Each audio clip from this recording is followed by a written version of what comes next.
يا الرايد تعرفه وتعرف افعاله الى ديوان عامر تشهد الذاله. يا الرايد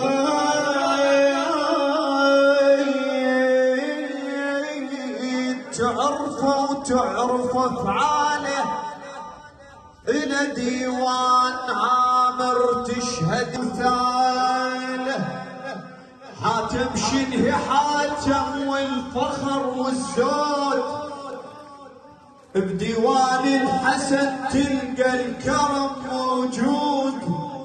روح اسأل عليه وتعرف المقصود بديوانه، بديوانه وسولف كله ديوانه.